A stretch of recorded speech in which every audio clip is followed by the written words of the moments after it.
Welcome back to the Maria Sanchez Show right here on KADYTV.com. We are live, and we are proud to be so.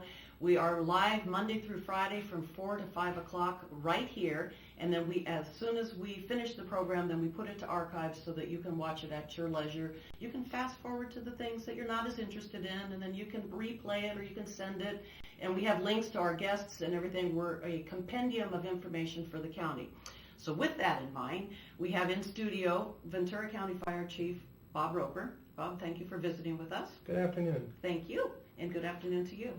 Now, how long have you been Fire Chief? For about 13 and a half years now. And that's a pretty long time. Have you broken the record? No, I think the record's right around 14. Okay. So you're on your way, huh? Yeah, it's not one of those marks I stay for, though. So 13 and a half years, and prior to being chief, where were you? Well, actually, I came in through the department. I started as a volunteer firefighter in the late 70s, and then I came on full-time in 1980. And then I just progressed up through the ranks, and there was an opportunity to become the fire chief. It wasn't necessarily one of those career goals I had, but opportunity meant being prepared, and that's the way it ended up. And obviously, there aren't very many fire chiefs. I mean, you're evidence of that, right? I mean, yeah, you know, it's like being a city manager, the CEO of a company. We have about almost 600 employees, and we have very high public expectations on what we deliver, the type of services and so forth. So it's a very challenging job, and it gets more challenging when the wind blows, when it rains, when the earth shakes. There's never a dull moment. And well, you and I first met when I was a director with the American Red Cross, and I used to say when I would go out, and since the American Red Cross is not a government agency, you were the chair of the board of directors, and it was a wonderful harmonic convergence between the fire department, because as my understanding is, when somebody calls 911, the fire department is called first, and then we're called. Well, I'm still a volunteer, so I say with the American Red Cross. But I would tell people, Ventura County has the dubious distinction of being one of the most disaster-prone counties, and people would say, well, why is that? And I'd say, well, not only do we have wildfires, we have earthquakes, we have the potential for tsunamis, and we have mud. So Mother Nature usually strikes a segment of the world one way. But we here in Ventura County have an opportunity to have more than one way, and that involves you too, obviously. Oh, absolutely. Here in Ventura County, we can never explain why we have so many presidential and gubernatorial declarations for emergencies. It just happens to be things happen here in Ventura County. But because of that experience and our training, it also allows us to be one of the more proficient emergency responders around, because we actually practice what we train for. And when we do that, we perform better. That's a good point. So that it's not just in theory, right? Right. It's in application. Yeah. So tell us not only about being a firefighter, what does that mean in this day and age? And we're going to speak specifically about the county since that's what we're about. You mentioned that you were a volunteer. Is that an opportunity that's still available? No, you know, what happened to our volunteer organization and the fire department is that there's began to get more and more federal mandates on training requirements and so forth. When volunteer firefighters first started across this country, it actually was a person who lived in their community and worked in their community.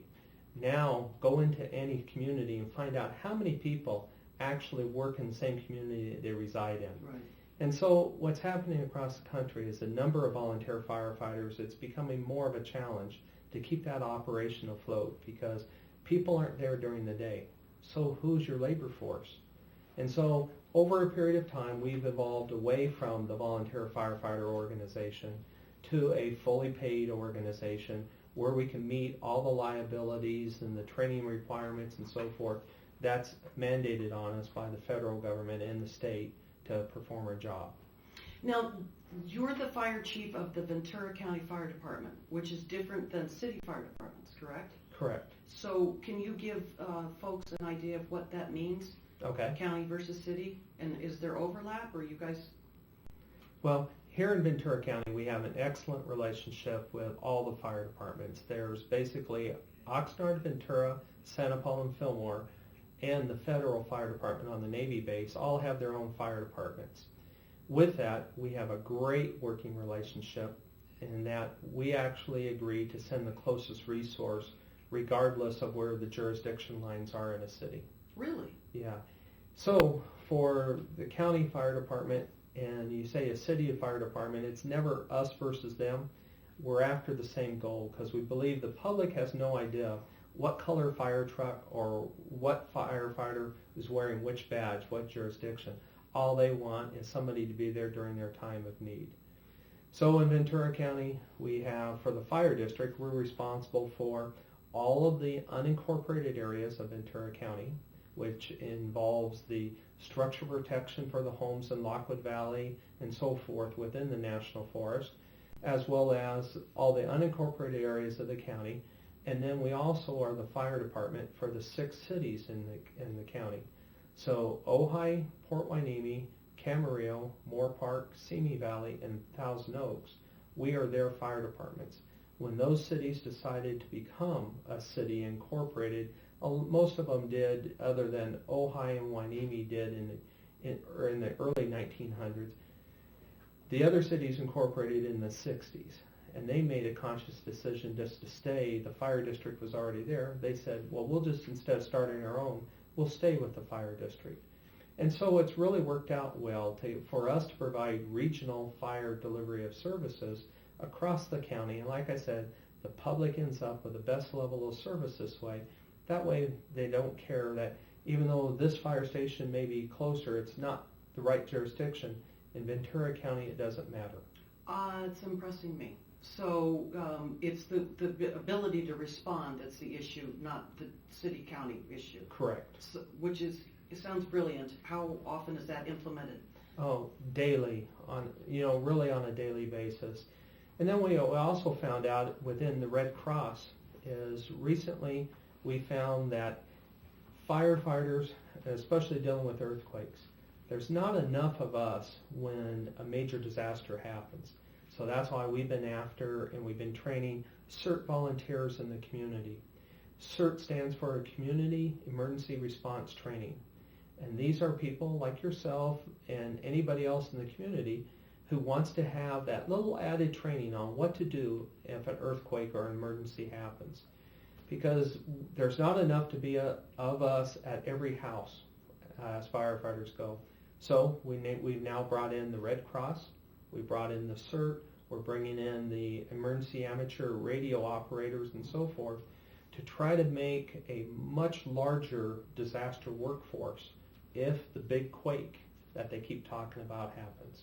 And what folks might not know, and I hope you don't mind that I'm going to take it a little step further, and it's only because of my experience with the American Red Cross, is the earthquake might not happen here in Ventura County, but if, God forbid, it does happen in Los Angeles County, those folks need a place to go. And they're going to evacuate, and where do you think they're going to go? They're either going to go north or they're going to go west or whatever. So we as a county may have the responsibility of housing them in shelters or doing triage for them, yes, or giving them supplies. And so that's where we have to be preparedness, regardless of if it's right here or if it's next door. And that's something that I don't think a lot of people consider.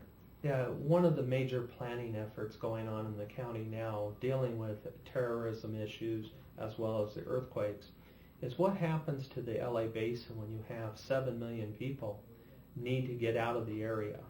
They can't go to the ocean. They're going to go south, they're going to go east, or they're going to go north. And for Ventura County, we are going to be heavily impacted. Our roadway and then emergency services and just plain human services, right, to dealing with that large group of people. It's going to be a challenge. We're visiting with Ventura County Fire Chief Bob Roper. When we come back, we're going to talk more about what it takes to become a firefighter. If anybody is watching that would like to, or has said they want to, or you have a young one who thinks that they're going to enjoy that opportunity, as well as a couple of the campaigns that are coming up, because fire season's beginning. If you've been outside, there's been high wind advisories, and it always feels to me like Santa Ana's in October. You're watching the Maria Sanchez Show on KADYTV.com. We'll be right back.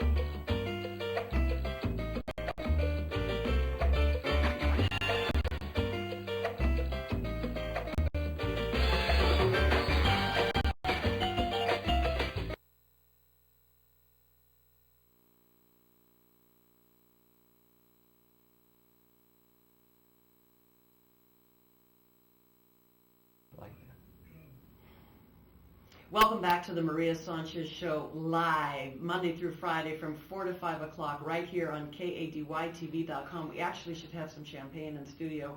This is our first live broadcast. We've done many, but they have not always been live. So we're kicking it off today, and we're honored to have with us as one of our first live guests, Ventura County Fire Chief Bob Roper. Thank you again, Bob, for taking the time to be here with us. Good afternoon. And good afternoon. Thank you for the invite. You're welcome.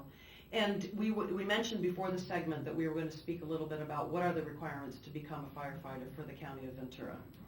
Well, the requirements, you have to be 18, and you have to either have a high school diploma or a GED. And then what we require is at the time of hire, you have to have a physical abilities test certificate, and you also have to be an emergency medical technician.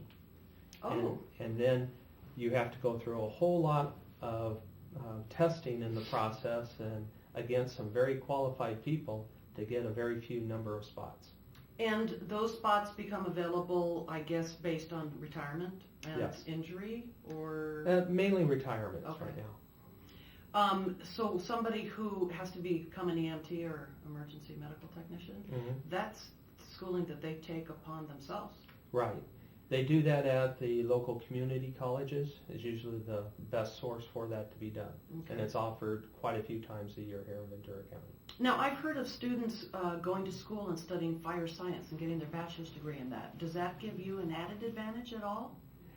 Actually, it does. You know, it used to be when I first came on, the number of people with college degrees was fairly low. Now everybody who's coming on the job now is coming on with at least a bachelor's and some masters, and we Really? even have some PhDs. Really? Yeah. The level of education has drastically increased over a period of years. And once you get hired, then you are placed anywhere the need is, or do you get to request where you'd like to be? Well, normally everybody is just happy to have a job. And so they'll go anywhere, any place that we put them. After they build some seniority in the system, they can put in a request. Okay. And so, but normally what happens is a new firefighter comes in the job, and they're usually put at the less active stations because most firefighters want to be at the real busy houses. Is that right? Yeah. Huh. Because having our job, part of the incentive to taking a job is kind of that adrenaline rush, wanting to make a difference in a person's life, so you want to be at a busy place. And so it takes you a while to work your way up through the organization to be able to get to one of the really busy houses in the county. I love that answer because we talk here about KADY-TV. We want to celebrate the good and the goodness in people. And so here you are talking about somebody who takes a position that's dangerous, that their life is on the line, and they want to go where it's the most dangerous. It's like, okay, Yeah. you obviously have a certain breed of a human that's a firefighter, right? Yeah, you know, it takes a certain breed to be, you know, either a police officer or firefighter to go into an environment that everybody else is leaving. Okay, and we actually do psychological testing. We look at our people and so forth, and you know, there's no shortage of people who really want the job, and they want the job because they want to make a difference in somebody else's life. And I can't tell you the feeling you get as a firefighter when you go on that call that you've made a difference. You know, somebody's life is better than it was before they called you. But a lot of people don't realize the real scope and the range of the calls that we go on. You know, people think that, you know, we're firefighters. But firefighters, as the number of calls that we go on, is really in percentage kind of a small portion of our job. It's a type of call that takes us the largest volume of time over a period of year because wildfires don't go out in 10 minutes. That's right. But the largest percentage of calls by volume we go on are emergency medical service calls. And those are the ones now that we continue to go on, we continue to train. We've taken and enhanced our paramedic program. We work with the local ambulance companies. We dispatch them. It's all part of one team when you call 911. And so our services are primarily emergency medical service and fire, structure and wildland. But There's always the calls of my husband's fallen out of bed, I need help, it's a senior, somebody needs that call at 2 in the morning, no one else to call. We have calls where a horse will fall off a cliff and down a ravine. The rider comes out, calls 911 and wants to seek help. We develop programs working with horse rescue groups now, which we can go in and try to even airlift a horse out if we want. So we're an agency that we kind of do everything and we improvise along the way to whatever the public need is when they call us. I'm glad you shared that, because I think of firefighters as that too. Because I assumed that if somebody had a health crisis, that when an ambulance sent, that somehow it's related to a hospital or a medical facility. But you're saying no? Yeah, what happens is if somebody calls 911, let's say a childbirth, when the call comes in, our operator will answer the phone, ask, what type of emergency are you reporting? Say it's a husband saying, my wife is having a baby. And then the dispatcher will talk to the husband while the call is being processed and being dispatched.